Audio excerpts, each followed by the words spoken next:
Good morning and welcome in this week's reflection in my love and gratitude series. As usual, I am recording in English what I shared in French.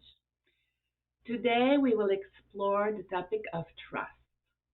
Trust in others, trust in the divine mind, and trust in our own divine power. Many of us carry wounds of betrayal, disappointment, from unmet expectations, and deep seated doubts about whether we are truly supported in this life. These trust issues don't just affect our relationships with people, they extend to our faith, to our ability to create, and to our acceptance of abundance in all its forms. So today we explore trust beyond ego and how it leads us to a life of true fulfillment, one that is not bound by fear, limitations, or false humility. How often have we heard the belief that being spiritual means living with only bare minimum, just enough or not too much? Many of us grew up with this belief. I know I did. That makes desiring more, whether it is more joy, more love, more prosperity, somehow wrong. And the belief of wanting more or too much is associated with being greedy, which is associated with not being grateful enough, which is unfortunately seen through the ego based lens. That's an ego game. This is a deception, a misunderstanding born in fear, born from fear. So the ego does not desire abundance in its pure and true form. It desires control, attachment, and superiority. A desire for abundance has nothing to do with that. It's not the same abundance definition because true abundance is not about greed. It's about expressing the fullness of the divine mind's creation through us. So express the full potential. Raymond Hollywell, in the Working with the Love book, reminds us that the law of supply is a fundamental principle of life. There's no lack, only limitation to our ability to receive. The law is founded on our belief, which in turn determines our sight. The supply is greater than the demand, and the demand is determined by man's own thinking. There is not a source of abundance and a source of lack. We either align with our true source of well being or we don't. If all of creation flows from divine intelligence, source, or God, whatever feels right to you, then we must ask ourselves, who am I to limit it? Who am I to say that God's generosity should not extend to me or others? It is not our spiritual duty to struggle. Instead, it is our spiritual birthright to receive and express the infinite possibilities of life and to enjoy sharing and serving and loving. Only the ego based mind, thinking itself almighty, will control the limit of this natural abundance flow to keep us in darkness and separation from our true divine essence. In A Course in Miracle, where it teaches that you are afraid of God's will because you believe it is not yours. So you have used your own to replace it. We have learned to fear our own divine creative power because we equate it with the ego's selfishness. But creation to the higher self is not about manipulation or control. It is about co creation with the divine mind, sharing and expressing all abundance in all its many forms. So when we reject abundance, we are rejecting God's will for us. There's no humility in shrinking from life's blessing. It is fear disguised as virtue. Just like there's no humility in pretending we are not happy to comfort someone that is going through a tough time. It is the ego controlling our belief to keep us separated from our true self and from higher consciousness natural order. Neville Goddard, a master of spiritual imagination, tells us to always assume the feeling of the wish fulfilled, not because we want to please our ego based desires for a bigger this and a bigger that, but because we can co create what our heart desires to support our journey and to step away from our ego based mind control. When an idea comes in our mind, all of a sudden, it's because we can make it happen. We can achieve it or accomplish it. Yes, we can go ego way about it, but we can also co create it.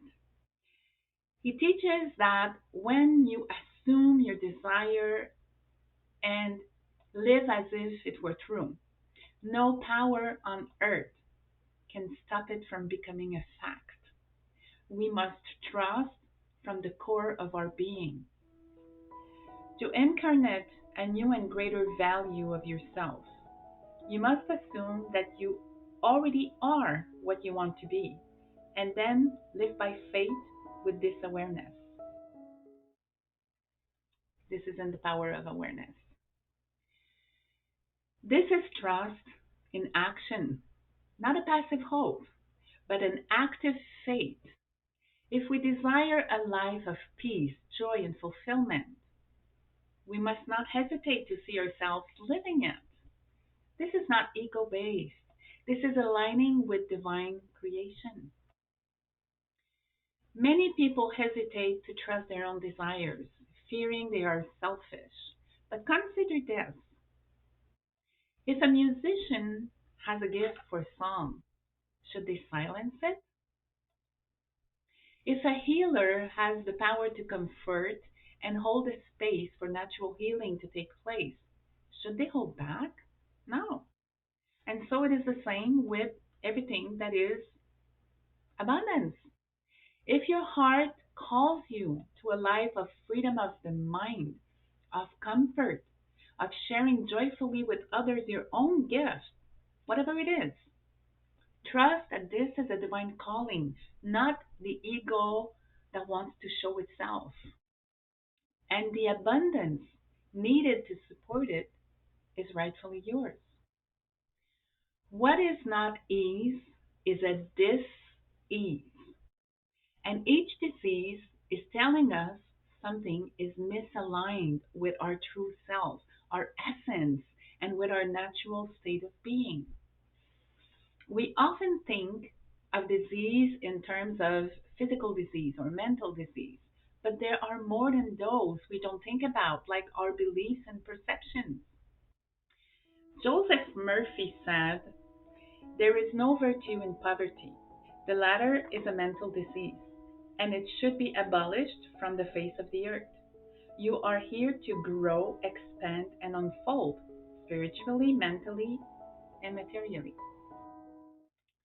If we hold on to the belief that lack is a natural and normal part of life to overcome or not, we close ourselves off from the richness of life. We are not meant to live in restriction. We eat with ego based negative perceptions and thoughts and beliefs, but in the joy of giving and receiving. Most of the time, we think we must have to have something to give.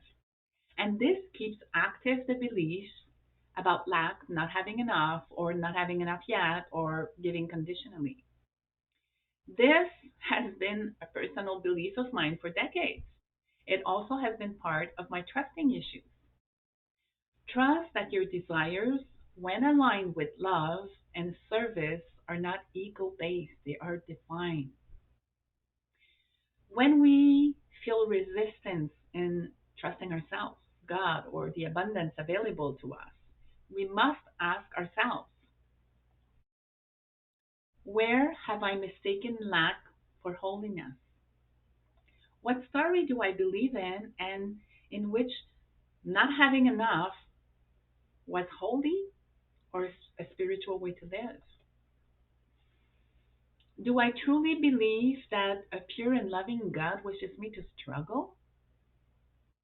If I could see myself free from fear, what life would I allow myself to step into? What gift and song do I have to sing and offer? I want to make a little parenthesis here about the link between spirituality and the poverty and the story of Jesus being poor. I was raised being told that he did not have much and was saying to leave the richness behind, incurring the belief that being spiritual is being poor or not having much, and we should be okay with that. I love to read and watch documentaries about historical and archaeological research, and I like to watch the work of those who have been on sites with professional teams. So, over time, certain things that were verified and validated because we have the technology to do so confirmed questions that I asked myself when I read certain scriptures verbatim. And that helped me with the false belief that aiming to align with our higher self is being spiritual, therefore living being on the poverty side of the scale. The idea of Jesus being poor has been widely accepted, but the scriptures and historical context tells us a more nuanced story. I'm going to give you a few examples so you will understand that we probably have been taught the same story and it was not that at all. His ministry was sustained by devoted followers, including women of wealth providing for them. These women financially supported Jesus and his disciples, ensuring that they had the resources needed to travel, to teach, and to gather crowds. Beyond personal circumstances, his ministry demonstrated financial management by the presence of Judas as his treasurer. This implies that there were enough funds circulating to require oversight. Think of it.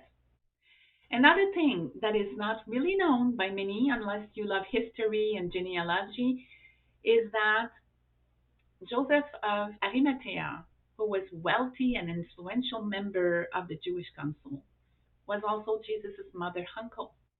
His position allowed him permission to take Jesus' body and lay it in his own burial place. The fact that he was able to secure such a quick and honorable burial implies that Jesus was not a poor, wandering preacher, but someone connected to individual of status and means. It was not just about the followers. He did not come from an impoverished family. Joseph, his earthly father, was a carpenter, a trade that provided stability and positioned them within a working class in those times, possibly a middle class household. Because archaeological findings about the places where he lived and preached, such as Nazareth and Capernaum, suggest that these villages were not deprived areas at all, but they were middle class with also wealthier inhabitants. So the context of this reality at that time is often put aside by church to teach us something. We are taught that he owns nothing, but actually his teaching was about not being attached to material riches. He is described as having a home in Capernaum. Read, you'll see. That's a detail always left out when they talk about his ministry and all he did. They emphasize poverty. No wonder why we have a hard time to let go of the belief that the more we are spiritual, the less we have or must have. This is to show you that Jesus never condemned wealth itself, but he warned against attachment to material riches when they become a barrier to spiritual growth.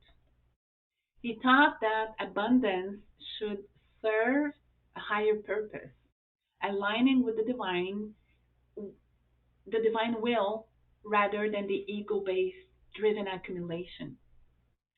His message was not about rejecting prosperity, but about embracing spiritual and material wealth as tools for divine expression. His life invites us to move beyond limiting beliefs about scarcity and instead step into the consciousness where resources flow in alignment with faith, purpose, and the divine order of abundance. This helped me shift my old belief that spiritual people cannot have a thriving life and the guilt of desiring abundance to support what we are doing. And one important thing is to not forget that we don't all want to be billionaires. It's not about wanting a specific amount that actually would be seeing it with the ego based mind, unless you need a billion to support your services. It's not about following ego based desires, but seeing that abundance is what supports what we are doing and sharing wisely and supports our life while doing it. It does not mean it will always be consistent because we are not consistent ourselves with our thoughts and beliefs. We evolve and we learn and relearn. Very often, we desire one thing and expect in our hearts another, which creates confusion. This is from Raymond Hollywell, Working with the Law. Many have misinterpreted spiritual teachings as part of the plan of the divine mind, as if difficulties are the price we pay for spiritual growth. In fact, this is because often when we face difficulties and the unknown, we let go of the ego control and agree to follow our higher self. But we can trust and have faith without having to face difficulties. Infinite intelligence does not desire suffering for anyone. Instead, it is through our own resistance and attachment to ego based fears that we create struggle and suffering. True faith is not built on enduring suffering, but on aligning with divine law, with the pure love and abundance energy, where abundance, peace, and joy are natural states of being. It is our natural state of being. It is the state of being we are when we step away from the ego based mind, thoughts, and beliefs. You probably observed yourself about this. I know I did. It is often in our lowest moments that we surrender, finally letting go of the ego's grip and turning to unconditional trust. But this does not mean struggle is first required, like we mostly do, which is letting go after having tried all our logical ego based way. We tend to listen more deeply when we feel we have no other choice. Too often we accept to do something or accept another truth and perception only once it hurts too much.